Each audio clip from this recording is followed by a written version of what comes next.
It's the Lekker Rugby Pod, only on Megaphone Rugby. Welcome to the Lekker Rugby Pod, episode 81, the big semi-final coming up this weekend. Harry and I are at Tenthooks. Who's going to take this one, the Sharks or the Bulls? Hey, first to start off, welcome back, and tell me, why am I nervous about the Bulls? Lots of my Bulls supporters said, no, we've got this in the bag. Typically, the underdog that I am, why am I nervous? How's it, MBA? You should be nervous. And the reason is not because the Bulls are not a better team. They are. It's not. You shouldn't be nervous because the Sharks had a better season than the Bulls. They didn't. But you should be nervous because of the way that rugby works, the way that elite sport works, and the way certain joints, when you're building a boat or you in your workshop trying to build a chair, it's all about joints. It's about how things match up. It doesn't really matter in rugby if you've got all these beautiful, juicy, delicious stats, but there's one fly in the ointment. There could be one thing, and that one thing can be stubbornly negating of all the other things, which is why we like the sport, by the way. We're not a simple sport like soccer where pretty much if you hold on to the ball with a holding midfielder and you get 17 shots on goal, 5 of them in anger, and the other side gets a couple of shots, you almost, over the course of a season, you win. You just win. It's just too much to overcome. You couldn't be miraculous and have that one shot go in. In rugby, come on. Mm-hmm. In rugby, you can have 1 or 2 things go your way and everything else is in the toilet. Doesn't matter. It's in the rubbish bin. Doesn't matter. Oh, you have beautiful running meters. You won the turnover battle. You won the scrums. It doesn't matter if you win the scrums, but every time you kick it out to the line out, someone steals your line out or they kill your maul. It doesn't matter. You can just do that all day long. And by the way, that's not lucky. There are teams that know how to kill mauls. There are teams that are built for war. There are teams that are built like, what do they say? Like there's certain countries that build weaponry that works in the mud. And there's other teams from other countries where they never have to face that kind of weather. They're not in the cold, so they don't even build things that they're designed. I kind of think of the Sharks as being one of those teams that's built not to lose. And I think of the Bulls as being a team built to win. And so when you get into a test match, you get into a knockout match, when you get into grim warfare where nothing works right and you're sad and people are injured and the referee is ridiculous and, you start making mistakes. There's just a way that a 5-loss team like the Sharks is built differently than a 4-loss team like the Bulls. And it's just that different, 1 loss. And then you throw that out the window because the problem is the 2 losses of the 4 of the Bulls is to the Sharks. And one of them is at Loftus and it was by 10 points. So, of course you should be nervous. That doesn't mean that the Bulls are the same Bulls that played in round 8 and round 11. Nor is it true that the Sharks are the same team that played in round 8 and round 11. But I think the Sharks are more the same as the team that won in round 11 than the Bulls are. Why? Well, we can get into all the different reasons why the Bulls improved, but I think the subject of this pod is not that. It's actually to focus on the weaknesses, the issues, the problems, the fix, not dwell on the red zone attack, which I think has been markedly improved. We can just put that down as a given. The Bulls they are scoring better than the 17 and 19 points that they put on the Sharks in rounds 8 and 11. The question is, can they hold the Sharks below 29 points? Maybe so if the score comes out to about 25 to 24, who's going to be on the right side? And I don't think that we can sit here right now and say we know for sure that it's going to be a 10, 15-point blowout for the Bulls. It's probably one of those games that gets derby-sized. It gets crunched. It gets minimized. It toughens up. And so you probably have to make kicks. When I say that, I don't mean you may have to make a really hard kick. It might just be a sitter in front of the poles to win by 3 or 2 or 5. But I think it's going to come down to margins that are less than converted tries. I don't think you can score your way out of it. I think there's going to be enough niggle, enough problems. And so the reason why I say all that, when we get down to its essence, is because we have 2 incredibly good case studies to go to, which is what I did. And I've provided this to the Bulls. Hey, Sharks fans, if you're mad at me, I reached out to the Sharks too. So basically, I was interested as a technician almost, is what do we do with these two the round 8 and round 11? You know, I'm interested in the study of it. And so my proposal was to sort of do it for both and say, this is how you beat the Bulls, this is how you beat the Sharks. But the Bulls were the ones that are more intellectually curious. So stereotypes aside, looks like the Bulls were a little more liberal in opening their minds to look at things differently. I don't know how much they're going to use it. They could throw it in the trash. But here's what I came up with: is in those two losses, the Bulls won the scrum easily, monstered them even with the presence of World Cup winners in the front row for Sharks. It's true though that the Sharks were the ones that were down more key players. So didn't have Eben both games, didn't have Sia both games, missing Ox, Bongi, and Andre for one of them. So, and on the Bulls side, you know, the losses weren't as great. There wasn't as huge a hole. Turnover battle won by the Bulls. So the breakdown. The Bulls had more of the pill. The Bulls had more of the field position. Okay, so that's all. And then you go, so how did you lose? Well, there's two glaring facts. And one of them is, and this is very strange, is the Bulls were penalized a lot less, which is normally fine, except that sometimes when you have such a huge difference in penalties, it can be that you were not playing to the edge of the law enough. So sometimes that means you weren't getting stuck in enough. You were being almost too careful. And there are some penalties, especially on defense, that you want to take. You want to use up your penalties sometimes to avoid the easy try, the soft try. You know, give them 3 instead of 7, basically. The other thing, though, that's massive is kick regaining. So there were 17 kicks put up by the Sharks that were regained. They put up 17 contestable kicks that they took back from the Bulls. That's the quickest ball you could possibly have. It's worth more than 25 successful phases. It's worth more than 100 meters run by Seb de Klerk or David Creel, because I put you now, the ball's behind enemy lines. You may only have 2 guys behind the ball, maybe 1. All your forwards are running backwards to try to save it. And you've got on the Shark side, offload ability. The guy who regained it might be a guy like Fassi who can take it to the house. You've got danger everywhere. So when you get 17 regained kicks, in one half it was 6 out of 8. You put up 8 kicks and you get 6 back. One was an exit and one was a solo chase by Fassi, and he got it. But I thought that those were anomalies. The one-man chase wasn't the key. The key to this was 4-man and 5-man chases by the Sharks. You cannot stop the Sharks from putting up an incredible box kick by Jaden Hendrickse, wink, wink, and he's going to put it up there for 4 or 5 seconds, and he drops it really well. For all the guys who want to talk about how he's slow and his hairstyle and this and that, Jaden Hendrickse can put boot to ball, and that ball hangs, and it drops in the worst possible spot. And if you have 4 or 5 men chasing, your odds of getting scraps, of winning the contest, or of actually literally someone catching it and being counter-rucked, murd, just out, done, is massive if your chase team is constituted in the right proportions. And I looked back and I watched every single kick in round 8 and round 11, and sure enough, 85, 90% of the time, the Sharks, Jaden waited. Oh, you're so slow, Jaden. There's a reason. He waits, he checks. He makes sure not only that he has Jason Jenkins ready, but he has Jason Jenkins on the line ready to chase. Why is big 130 kg Jason Jenkins chasing the ball? Because he wants everyone in their different lanes. A big, a quick, and a hitter.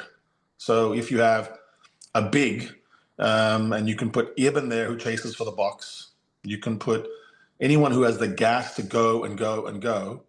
And then you have a quick, which is your wingers. So a Mapimpi, Eben, Mapimpi, and then a hitter. So whoever that's going to be for you, maybe that's Sia.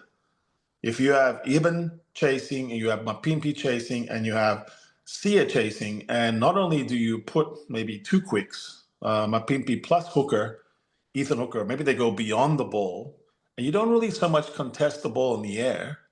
If it's fussy, maybe you do, but if it's Mapimpi or hooker, maybe just go beyond the ball because it's general play, no offsides. You put Ibn in the air to contest, doesn't really have to get it, just face shield, bother, put his big mitt in front of the face of Vili as he's trying to catch it. And then you have, if that doesn't work, you have someone hitting him in the ribs right when his foot touches the ground. That's a recipe for regaining kicks, for mayhem, for chaos, for the kind of fractured play that the Sharks wanted to create against the Bulls, and it worked. So even though the Bulls had 7 penalties against the Sharks 16, the more telling stat was the 17 regained kicks against the 4 for the Bulls. In one game, only 1 regained by the Bulls. So my contention is you're not going to stop the Sharks from getting those regained kicks. I mean, you can do better. You can get, Kanan Moody's probably a better bet in the air than Vili LaRue, but you're not going to stop them from trying. You're not going to stop Jaden Hendrickse from having at least 5, 6, 7, 8 box kicks attempts for a half and launching his 3-man, 4-man squad chase team. The Bulls need to do more of it themselves because it's not acceptable to have 1 regained kick in a match or 3 in the other. And that's what really killed them. And so then I started thinking, look, there were 12 entries by the Bulls in the first loss. Only 2 of them ended up good. I know that's better. The Bulls are accelerating into the red zone better. They are pushing the edge of ruck penalties quicker. They're making the refs make a choice, which usually favors the attack team, and they're scoring more. So I'm just focused now on this one thing is, do the Bulls have the personnel to do the Mapimpi, Ibn, Sia chase, and then you add another quick? Do they have those people? And that gets into reload, lactic acid, the ability to chase all day long. And I started thinking when I watched it in reverse, I think the Bulls do. I think the Bulls have almost exactly what they need to launch what Andre Pretorius tells me. This exact thing I'm talking about actually exists in New Zealand as a set scheme. I believe it's called Boss. I sent this kind of embarrassingly, I didn't know about that. And so I probably should have included that this wasn't necessarily the first time someone's come up with it. I was borrowing more from the Bach chase scheme, which has a few wrinkles that I think make it different than the All Blacks. When I looked across it, I thought, yeah, exactly. The Bulls have, in Ruan Norte, has been playing a big 7, a chase guy, along with the quicks of the big size quick of Cam and probably Corbis, to be the bothering chase man. You're big. So you got the big and you're saying, maybe it's Ruan and maybe it's Corbis, maybe it's Cam and maybe it's Ruan, but you interchange them. So they get about 4 or 5 chases on a box kick per half. A box kick defined by getting just outside the tram, kicking the ball in such a way that it hangs in the air for 4 seconds and lands on the tram using the touchline as your extra defender. And you flood the zone with people so that it cannot really be swung wide because you have a chase beyond it. And you also could lose the ball. And from there, you have to track all the way back on defense. The quick, Sebastian Leclerc has been running like a dog on the beach, trying to chase that frisbee all season long. He has to calm down on things that could be cardable. And that's why I think the quick chase is better just to go beyond the ball. Don't even try to mess with the catcher. You have access anyway now, so there's less guarding and shepherding. Just get 3, 4, 5 meters beyond the ball. Think about World Cup quarterfinal. Yeah, Pieter-Steph and Ibn chasing, get into the eye line of the French. The ball drops. You have Damon Dialende, who's a big, but also can take the ball, and you have Kurt Arendse, the scraps guy. So that's a classic big, quick hitter chase. If the Bulls do that, and on the hitter side, there's plenty of options, right? Jan Hendrik, Marcel, Marco. You could actually, Cam could be a sort of a hybrid because he's both a hitter and he's a big, and he's a quick.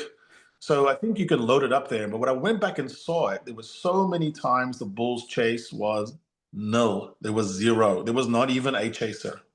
That's preposterous. It's not crazy if you're exiting. It's crazy if you're boxing. A box kick, by definition, is to say the odds of us continuing and persisting in our phase attack is too great on the loss, so we're going to give the ball back, but we don't want to give it to open field.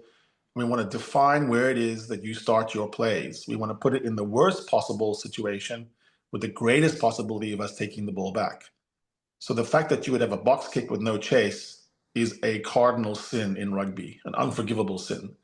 It actually makes people hate the box kick, but they're hating the wrong thing. So you have to make sure you wait. The recognition of how long the referee is allowing you to load on your box kick is super important here. Basically, what I've seen is as the season has worn on, the referees are less likely to, A, tell you when you have to kick, but even if they do, they don't ping you. So even if they say, use it, they're not really pinging you. And in a semifinal, it's also very unlikely they're going to do much of that. So when you are Embros Papier and you're gathering and you're doing your caterpillar boxy setup situation, you've got to wait and see and check off. Do I got my big? Do I got my quick? Do I got my hitter? Get them ready. And then you literally go into a repeatable motion and make sure that at the second your boot is hitting the ball, they are in full stride. That's what you want. You form lanes. You want to make sure you have two on the blind side, because even though you have the box kick and the touch line, it's super important not to let there be any space around you on the blind side, because almost every time a very elusive person, sort of a Kurtley Arnsa, Damien Willemse catches it, what they do is they juke and then go up the blind side and launch. So you want to make sure that is completely done. That's where your hitter is going to run and one of your quicks. And then on the chase, the big chase, you want to make sure that someone is literally in the catch zone. Whether they get there or not, the point is not to go aerial and tempt cards. It's to get into the zone, be there in time, and have eyes. Use your hands, use your body, use your size. So Rowan Nortje can really be a long-limbed, wingspan bothering guy, so could Kubas Visa. And as long as you control yourself and you let the guy land where he's supposed to land, or you're in the contest, you'll be fine. Straight up. So you've got to put your hands straight up. You cannot be leaning out or in any way falling down or causing someone to fall down. And then crucially, your chasers, the quick chasers, have to go beyond the catcher. That's where good things happen. Interceptions from the catcher to someone else, spilled ball, scraps, take it home. So that's where the edge came. And you could say, well, Harry, what are you talking about? Because that first loss, it was only 2017. There were some kicks missed. There were opportunities. Yes, I get that. But even if you go to the first half alone, and it was 14-10, it should have been 21-3 Bulls. It should have been 21-0. It was incredibly wasteful. And the reason why the Sharks were in it was because of this kick regain. It enabled them to build a 14-10 deficit, just a 4-point deficit, which they turned around in the second half when they really should have been under the pump. And the Bulls have had comebacks where they go down. They just did it against Edinburgh. Your luck runs out sometimes when you're the one that chases. You need to actually post a score and maybe make someone give up. Make the other team literally do chasing, throw an interception, and then you go up 24-3 or 24-7, and the game is done and dusted.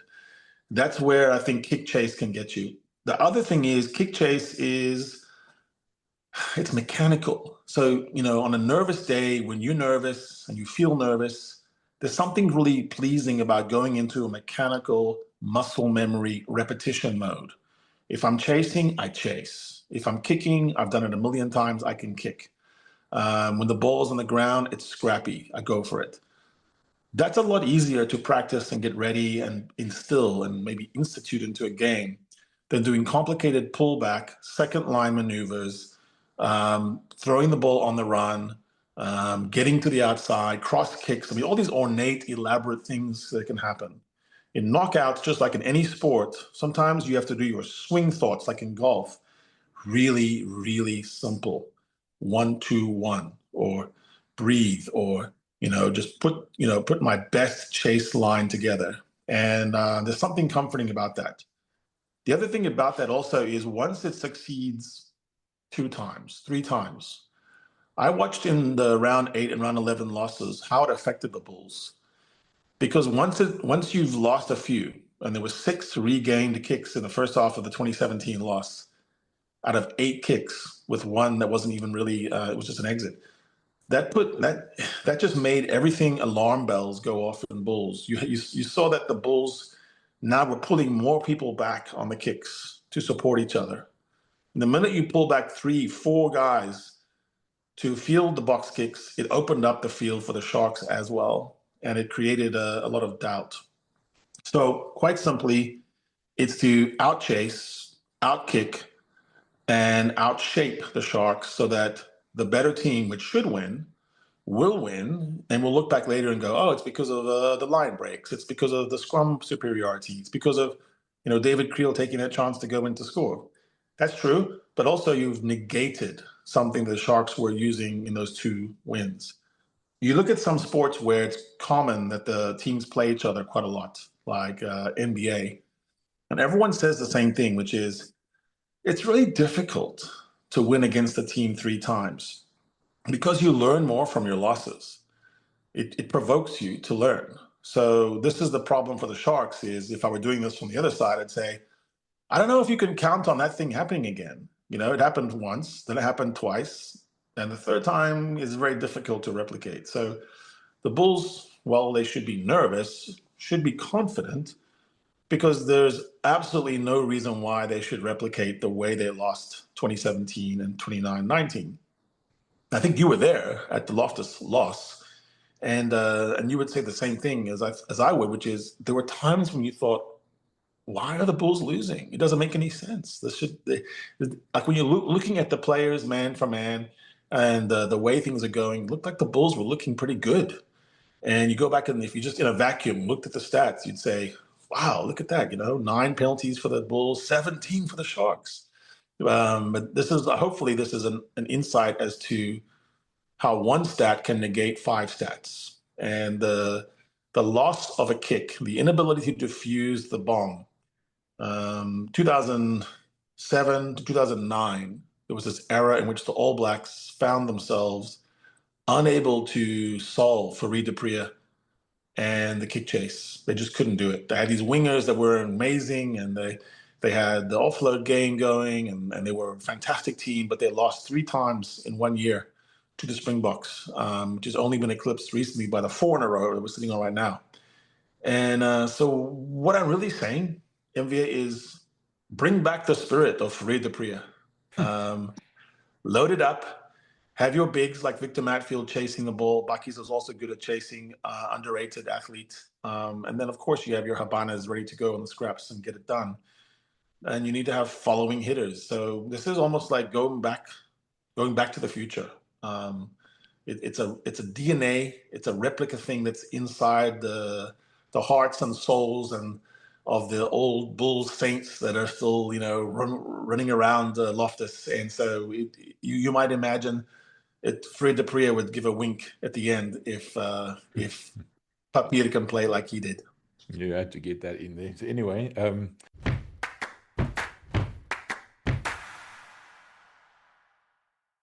wanted to ask you this. Okay, this is now sort of the golden key. This is how you can win it. But from that time till now, you can't learn to do this thing in 1 week or less than a week. Have the Bulls improved their kick retention? Is it something that they focused on as been getting better, or were they not worried about it? And is it now something that they have to try and fix this week, kind of a thing? See, I wouldn't worry too much about outcome. I think you're talking about outcome. The process is what you can fix. So if you only have a 0 or 1 man chase, then that's the problem. You've got to improve your odds. So even if you went to 2 man chase, I swear, when I looked at the first loss, there were very few times the Bulls had 2 chasers. Even if they had 2 chasers, the one guy didn't even get close. He was out of the picture. So it was super easy for Fassi to claim the ball, mark it, or juke the first guy. Because when you only have 1 chaser against you, everyone who's a back 3 guy, chaser's running a full sprint. You remember when you were a boy, you just do 1 move and you're gone. And then you can clear the kick, or you can. What Fassi would do is he would run the other way and then put up his own up and under and then reclaim that. So kicking sometimes is a way to make someone kick back to you. So when you send enough chasers, it forces the Sharks to mark if there's 2 chasers on him, because he's not going to shake both. If there's 3 chasers, he's in danger of being caught man and ball and all, and especially if it drops outside the 22, he cannot mark, so he's going to get counter-rucked, which is one of the Bulls' strengths. And the third thing is you kick sometimes to make someone kick back to you. So Willie and Johannes actually are very good at organizing a kick return themselves. So it's almost like you're kicking with enough chase where they're forced to kick back to you, or they have to, form their own box kick and send it back to you. And then you can organize a kick return. Strangely enough, I think the Bulls do better sometimes on attack when they're coming from afar, when they're coming from outside the 22, when it's not against a stacked defense. In both of these games against the Sharks, they did better when they were coming from about 35 meters out, 40 meters out. There were a couple of exceptions, but if you can get Willie in space and he sees things that no one else sees, then he can burn Fassi, because Fassi's still learning the position of fullback. In truth, he's still got a few more things to see, but he's seen it all. Johannes also is a remarkable talent in the open field. So, we've all seen him go, but maybe like a week ago, we saw him. He can really go. I mean, if you give him some space, I think he might be able to get outside Mapimpi, that's amazing. So I think you put the Bulls into the right modes when Sebastian Leclerc doesn't have to do anything, not even think, but just go. I think it's a go team. Moody, I think, is interesting because I think he can challenge in the air. So I'm not giving up on the Bulls defusing the Sharks' bombs. I'm just saying you cannot stop a team from putting up the bombs. But what you can do is equalize the bombs and make them afraid that if they're out of shape in the backfield, that they're going to get burned. I did see that the Bulls, they actually do go for 50-22s. I mean, that's something that's in Willie's mind. It's something definitely in Johannes's mind. So one of the values of doing this kick chase is if everyone's geared up for the kick chase, in other words, you think that they're going to kick chase you and that the Bulls will regain from you, the backfield opens up for 50-22s. So it doesn't take very much for Willie to do a sort of a feint and say, I'm going here, then boom, I go there. I don't want to labor the point, but I mean, you talked about muscle memory. So Bulls are used to doing this and that when that happens. Now to unlearn that sort of and then relearn this kind of a thing, or is it something that they can actually adapt to quite easily? Sorry if you know where we're going with this. Yeah, and that's why I think personnel is really important. I don't think everyone can do it. I think Ruan can do it. I think he was used in this role for the box. So I think he's had the teaching behind the principle. Second, I think he's exceptionally fit, and so he can reload. The problem with this kick chase thing is it's really taxing. I mean, it's like a extra tax on your muscles. And so you have to have, if a big's going to be involved, it's got to be someone like Eben who's got, muscle control. He's not going to be awkward in the collision. Otherwise, you're going to definitely get carded. And that is one thing that we haven't discussed, which is in both of these losses to the Sharks, the Bulls got carded. And this is something Jake's talked a lot about. I think Jake talked about this last week, control and composure. So putting a 4-man or 3-man chase is definitely a control mechanism. You're basically saying, I'm going to dictate the terms of you catching the ball. You're either going to get crushed, you're going to get pilfered, or you're going to get stolen from in the air. And then we're going to take it. The composure thing's super important, though. And this is what's doing Jake's head in, is that when you get carded, Edinburgh scores 2 tries, you have no one to blame but yourself. I mean, you can argue about the card. You could say it was harsh. It doesn't really matter on the day because you're going to lose. So, that's something for later. That's for something for in the wash-up when you're trying to save your job in front of the board and you say, well, Willemse, Fouché, and Murat, all those cards were wrong. So, Dobson can make that argument when he's talking about his results. I think for Jake, he's like, no, I'm in this right now, and I want to tell my guys, do not get carded. I mean, I'm okay with the penalty side, but when you're going into aerial contests and anything that's viewed as cynical, I think referees are going to do the cynical card quickly, The head knocks, it's always a lottery. You don't know. You just don't know. They don't seem to be carding people on scrums as much, where, the Bulls almost are being denied some scrum dominance cards they might have got 2 or 3 years ago.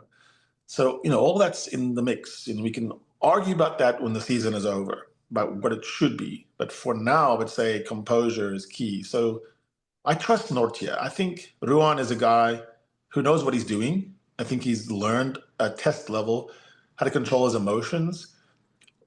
But he has a high engine. He has a burn to him. I think that's what you need on kick chase if you're going to be a big.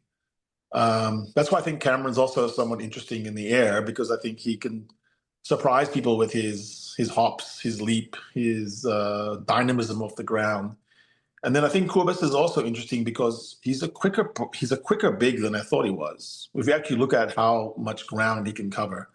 And like I said, you just have to be a pedestal. Just be a statue in that area. You're not touching anyone. You're getting there, and you're just a big giant that's in the area. And you let your Marcels and your Marcus come in and clean up, or Jan Hendricks. That's the thing I advance here. Now, that being said, if the Bulls play properly, as they should, and the Sharks play their best, the Bulls will win. So all the stuff I'm talking about is, it's the eventuality that the Sharks play really well and the Bulls are just a little bit off on the day. I saw those games, and for example, there were 3 times that the Bulls kickers went out on the full, and that's a killer thing in a knockout. So I'm not addressing the quality of the kick. This is to your point. Can you make someone a better kicker than suddenly for one match? No, that's 1,000 kicks. That's 5,000 kicks. That's Mornay Stain after practice for 2 hours. That's just something you're not going to fix. But the chase setup, I think, is something you can actually tweak in 1 week. Right. Talk about on the day, big crowd again. Looks like it's going to be a sellout again for a semi-final. Derby, scores to settle, points to prove. And we talked about whether the Bulls are going to play it up or play it down in the run-up to these games. Looks like they're playing it up. Get constant reminders about how many tickets have been sold and everything else. We talked about pressure on the younger players.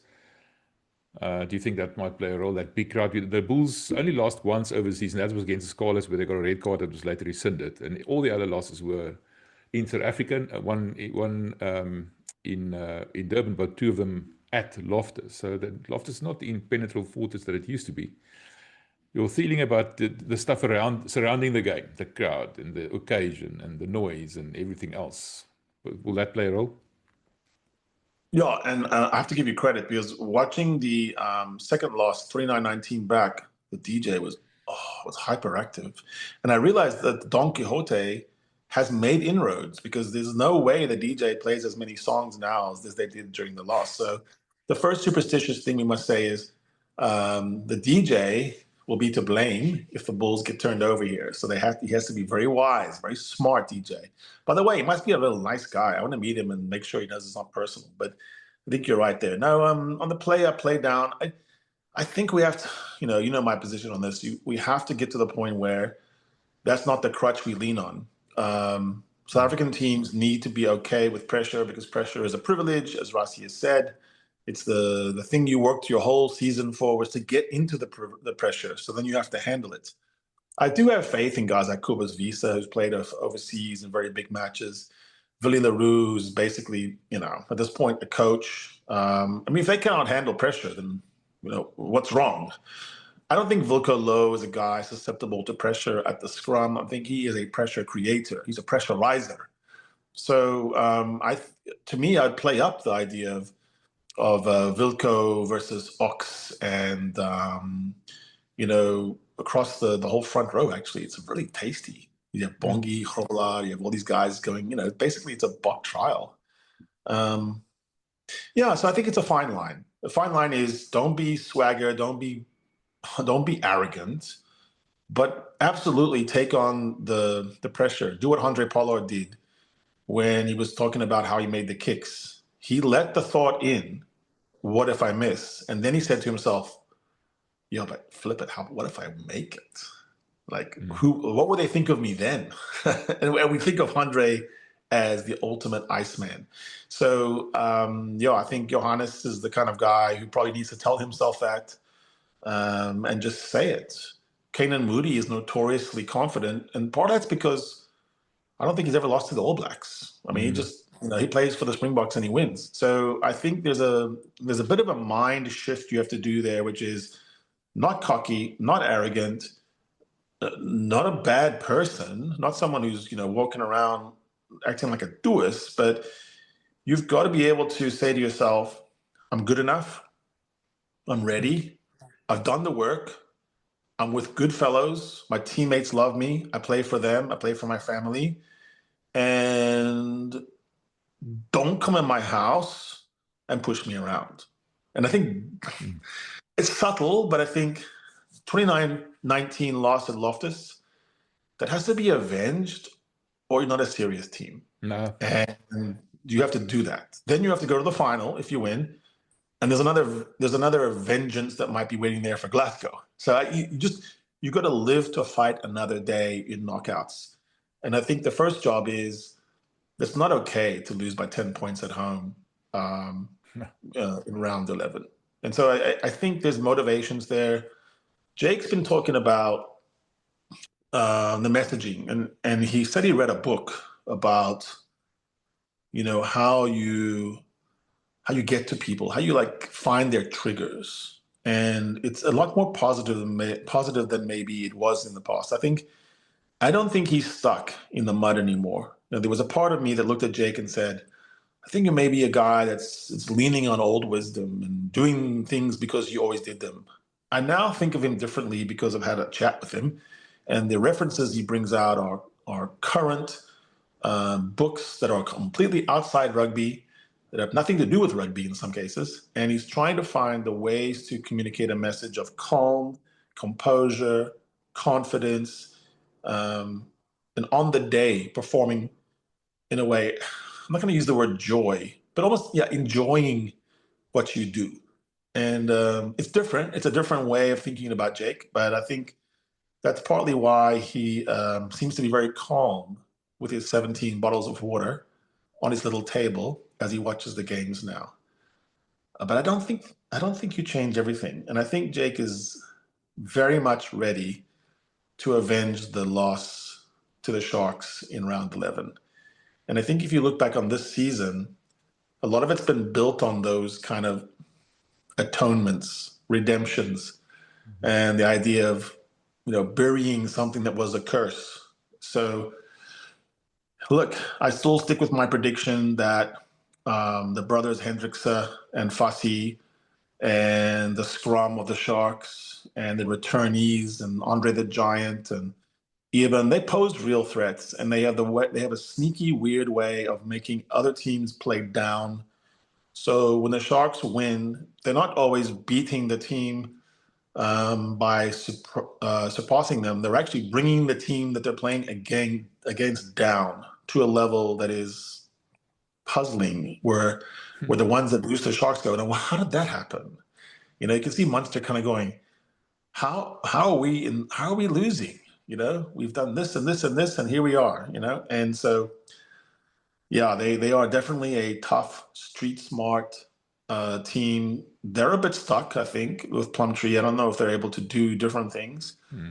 I could be wrong. It's going to be interesting if the Sharks bring out something we haven't seen, and suddenly they're running from everywhere and they're throwing 17 passes. That would be a very interesting wrinkle. And they have strike weapons. I mean, Ethan Hooker is a problem. He's hard to bring down. They've got some loose forwards that can just run all day.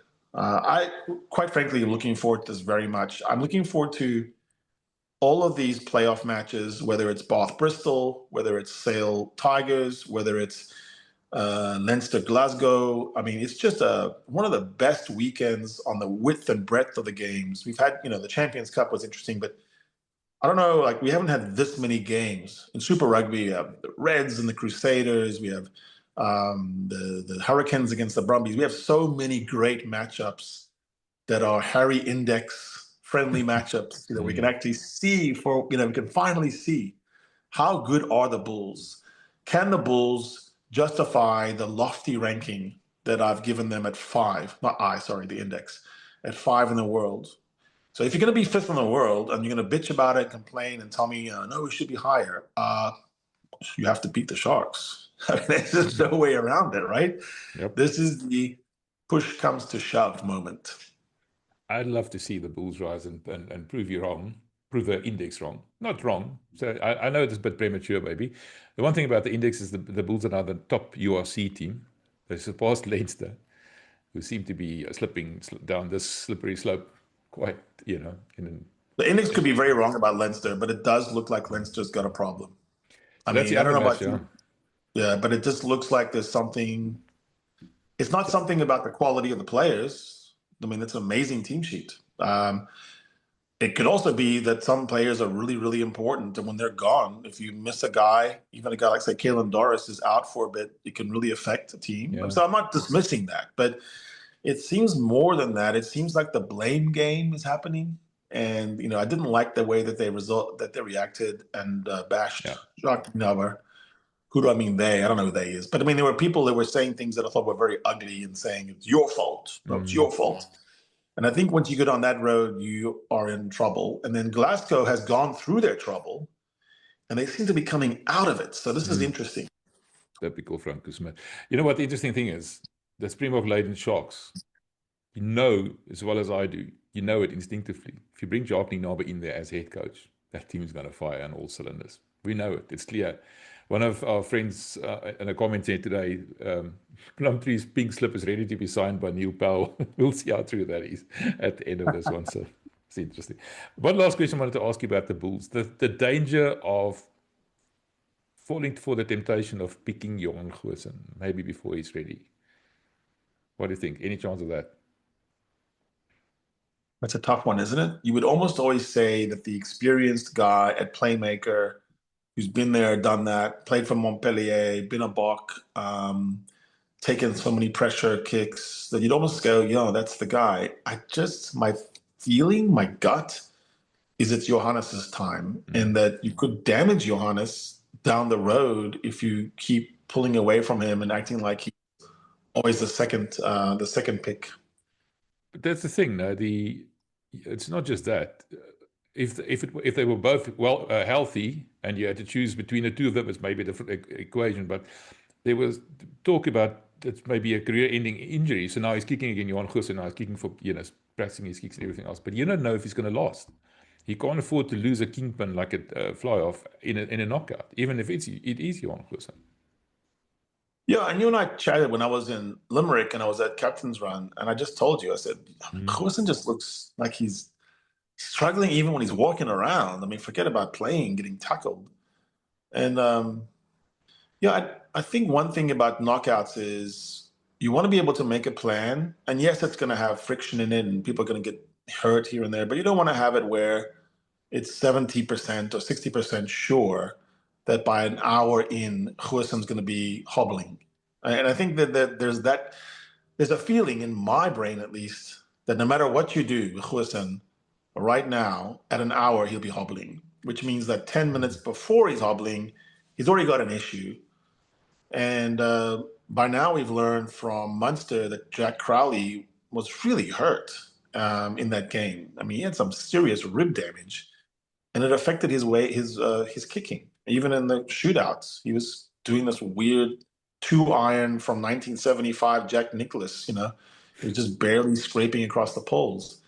So an unhealthy Goosen is not worth it to me. And when I say that, I mean he's got to be 98% good. It cannot just be 90, because Johannes offers something very physical, and he can run into people and shake them. Yeah. Surprising to me how short he is again. I saw again, it's probably a head shorter than Willie. It's quite a small guy, but a stocky guy. I said it before. I honestly think, and we had a video yesterday, Ronaldo and I made a video yesterday where we said, I think Johannes might be the find of the season. You never know. So it's good to give him this run in, I think. Anyway, Harry, thank you. I just hope, honestly, that I've now converted you to the dark side, that you're now 49% against the Bulls and that you will support the Bulls wholeheartedly as your second team going forward if the Stormers are not playing. I mean, come on, you have to admit it. I've worked exactly a year on this now, Yesterday was a year since we published our first Lekker Rugby pod. So it's taken me a year, but give me some credit. I've managed to swing you. The people are grand. I really like the people associated with the Bulls, the behind the scenes guys. A lot of the players, I really, really enjoy them. And the average person from Pretoria that's a rugby man is a classic rugby man. There's no one more rugby in the world than a Pretoria rugby man. So I love it. In this particular match, I actually, quite frankly, prefer the Bulls to take it because I think the Bulls can win the final. I mean, and so if you're looking at, I just think the Sharks' luck is going to run out at some point. I just think it's I hear you. they might do one more. They might even do this one, but I just don't know. I cannot see them really going to Dublin at this point in time and doing it, or Glasgow. Whereas I can totally see the Bulls doing both of that.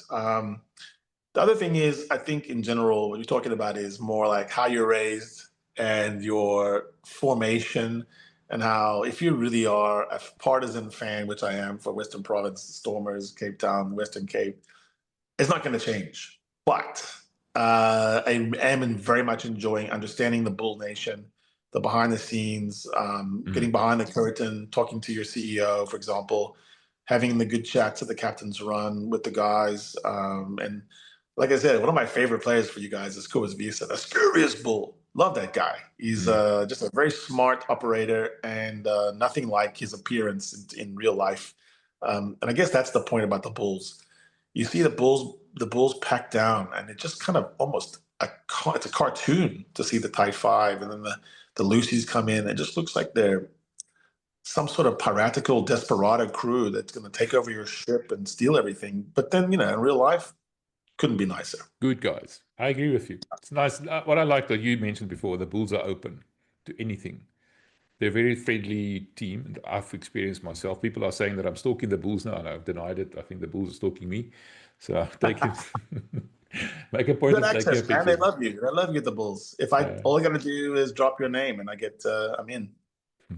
Anyway, Harry, thanks for that.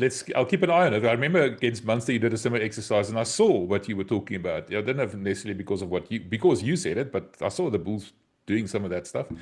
Let's see this Saturday if maybe your predictions come true, your plan pans out. Be nice. Thanks, man. Appreciate it. Yes. It's the Lekker Rugby pod, only on Megaphone Rugby.